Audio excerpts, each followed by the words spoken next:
अब हर कोई यही जानना चाहता है कि कैसे हम नीट यूजी के लिए पढ़ें, क्या स्ट्रैटेजी होनी चाहिए, क्या टिप्स एंड ट्रिक्स होने चाहिए, मतलब लास्ट जो भी 3-4 महीने रहते हैं इसमें हम क्या करें कि in any way we are able to crack NEET UG. So in next 5 minutes you would be hearing the best strategy ever and the easiest strategy as well to crack NEET UG. So hi everyone, I am Dr. Kanaka and I am Dr. Shivang and welcome back to Dr.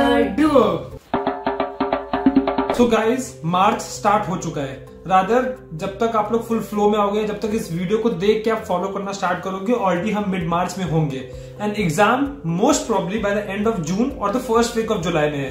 तो गिन चुन के अगर देखा जाए तो मोटा मोटा हमारे पास 4 months है।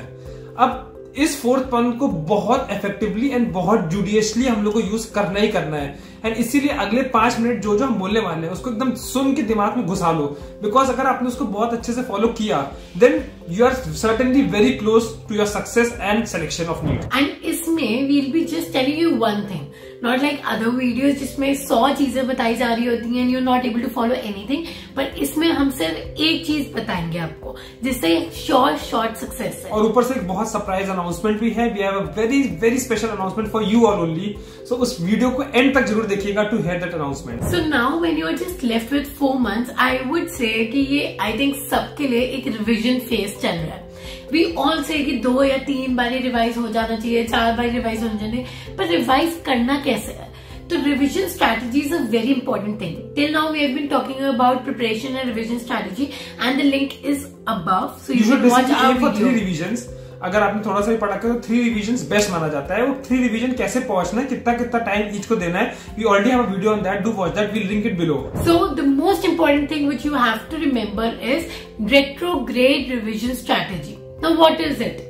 See, retrograde मतलब उल्टा।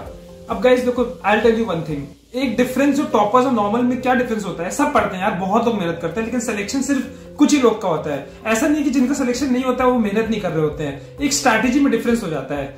अब देखो, now suppose you have completed your syllabus 1 still now, इतना तो हो ही गया होगा। अब कुछ टॉपिक्स ऐसे होंगे जो आपके बहुत स्ट्रांग हो गए होंगे, कुछ ऐसे होंगे जो बहुत ही वीक होंगे, कुछ मीडियोकर होंगे, कुछ तो ऐसे होंगे जो आपको समझ में भी नहीं आएंगे, एकदम नीचे गड्ढे में होंगे।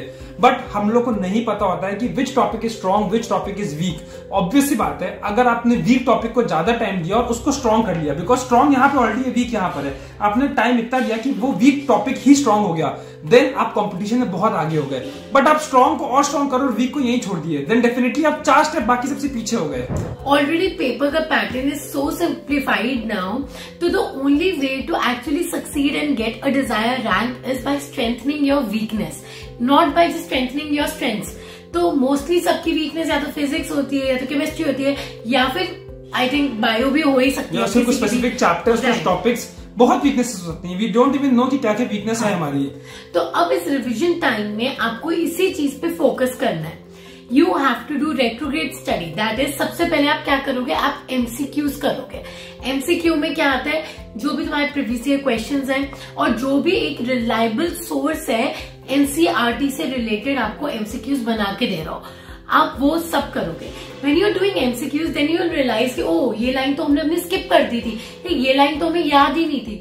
तो MCQ से आपकी रिवीजन बहुत ज्यादा फास्ट और इजी वे से होगी और रिमेम्बरिंग कैपेसिटी बढ़ेगी। And after that when you are done with that subject और topical MCQs, then you will go back to the book just to revise क्या क्या चीज आपको लगा कि आप भूल चुके हो। राइट, बेसिकली जैसे आपने चैप्टर 1 खोला तो चैप्टर 1 पहले एनसीईआरटी अपने नोट से मत पढ़ना स्टार्ट करो, मन तो वही हो जाएगा, पहले पन्ने से आखिरी पन्ने तक पढ़ लिया। First go solve MCQs of that chapter, देखो कितना याद है मेरे को, मैं उसमें क्या सही कर रहा हूँ, क्या गलत कर रहा हूँ, क्या चीज हो सकता है आप रियलाइज करो यार ये तो बहुत सिंपल थी, मुझे गलत नहीं करनी चाहिए थी। उसको पूरा एमसीक्यू करने के बाद now when you go back and read from your book, फिर जो आपके दिमाग के अंदर घुस जाएगा ना, ये बात तो पक्का यार एग्जाम में वो क्वेश्चन गलत नहीं करके आओगे, मतलब गारंटीड है। आपको खुद लगेगा यार ये क्वेश्चन कैसे मैंने गलत कर दिया, तो गलत नहीं होना चाहिए था। सो अब आप जब एनसीईआरटी से पढ़ोगे वो टॉपिक अपने नोट से पढ़ोगे, उस पर आप डबल ध्यान दोगे, एंड जो आप ऑलरेडी सही करके आए उसको जल्दी जल्दी हाँ ये तो मुझे आता है, मैंने इसके एमसीक्यू सही किए थे। सो उससे आपकी वीकनेसेस स्ट्रेंथ में कन्वर्ट होना स्टार्ट हो जाएंगी। See, NCERT at present is the Bible for you people. You cannot even skip a single line, be it bio, be it chemistry, be it physics. Mostly even physics के भी जो numericals आते हैं वो जो NCERT में examples दिए उसी से रिलेटेड आते हैं, है ना। तो आप कोई भी ऐसी चीज नहीं है जो छोड़ सकते हो। और सपोज आपको लगता है आपने कुछ नहीं छोड़ा है, तो आप जब एमसीक्यूज करोगे then you will even realize more कि अच्छा यार ये तो पढ़ा था बड़ी सिली मिस्टेक से खराब हो गया। And at the end you have to remember NEET UG is all about having the art to solve MCQs.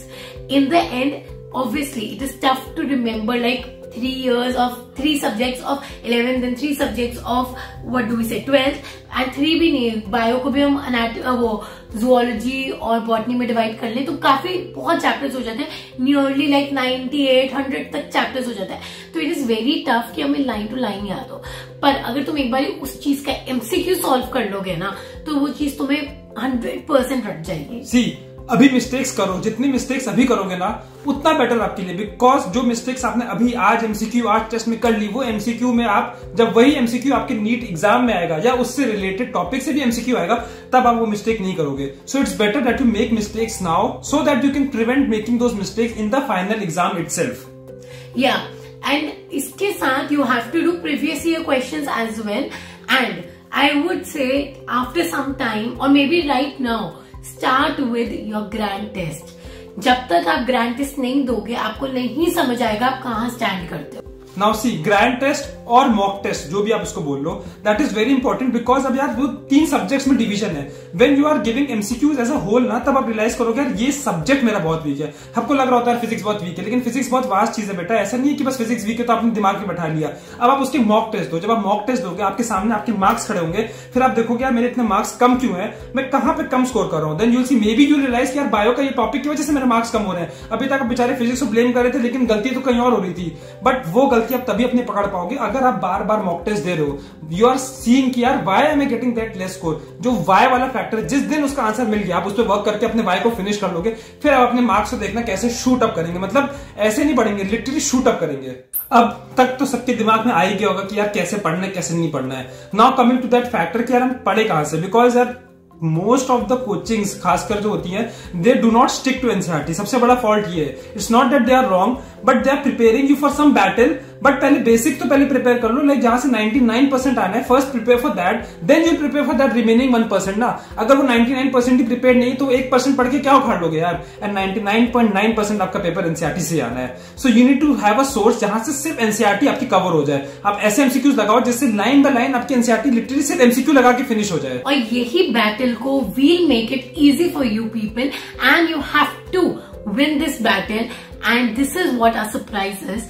We are something, we are like together bringing something for you people जिसमें you will be able to get all the content related to NCERT in one single platform. अब आप पूछोगे ये क्या, ये कोई coaching start कर दे रहे हैं क्या? नहीं यार, ये कुछ उस टाइप की कोचिंग नहीं है। We basically want to build a family with you all, एक कनेक्शन, बिकॉज यार हमने लिटरली प्रॉब्लम देखी, so you want to bring a solution for that कि यार ये प्रॉब्लम और किसी को ना हो। हम मतलब बेसिक यार बहुत बेसिक पे स्टिक करना चाहते हैं। वी वांट कि जो 99% क्वेश्चन आ रहा है वो जो हमसे अटैच हो या जो इतने भी हमारे फॉलोअर्स हैं वो 99% गलत करके ना आए यार। Right, and also you people know that how busy we are, but still हमने इस इनिशिएटिव के लिए बुक्स दोबारा बाय करी, एक एक लाइन अंडरलाइन की, अंडरस्टैंड किया, बहुत लोग से डिस्कस किया यार, बहुत टीचर्स, यू कांट बिलीव कितना उसको बहुत जो जूस निकाला है कंटेंट का literally to create all of this.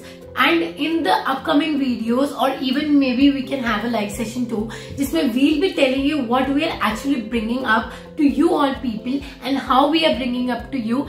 Mostly around Holi का सोचा है, तो people you should like stay excited for it because I am telling you इसके बाद कोई बैटल ऐसी नहीं है जिसमें you will be defeated. You will definitely conquer. अब आप लोग पूछोगे प्राइसिंग क्या है, तो यार I can guarantee you this, आप एक दिन होटल का खाना बाहर नहीं खाओगे ना उससे भी सस्ता पड़ेगा आपको। नाउ यू कैन इमेजिन मैं किस लेवल की प्राइसिंग की बात कर रहा हूँ, वो भी प्राइसिंग बस जो ऐप एंड ऑल का लगता है, like we are not charging anything for hours. हमें यार we want to help, we want to create a community and we don't want to create money. वो हम डॉक्टर्स इसीलिए बने, आगे जाके हमारा प्रोफेशन वो है। सो एज आई सेड, एक दिन बस बाहर खाना नहीं खाओगे ना उससे कम हो जाएगा। और बाहर ना खाने का मतलब ये नहीं कि हम कोई 5 स्टार की बात कर रहे हैं, हम बहुत नॉर्मल कि तुमने चाउमीन मोमोज ये खा लिया ना बस। राइट, एंड उसके बाद भी will be having a big give away और that also.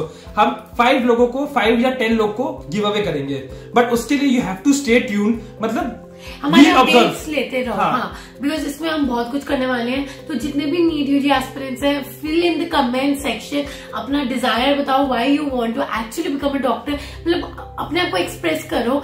And if you are excited for whatever we are coming up with this surprise, then also comment down below, because we will be coming up with a very big thing for you people. So guys, now we'll be ending the video. I hope आप लोगों को समझ में आ चुका है कि how you have to revise in the last 3 to 4 months. So do not forget to subscribe to our channel and also be ready for आक्रमण।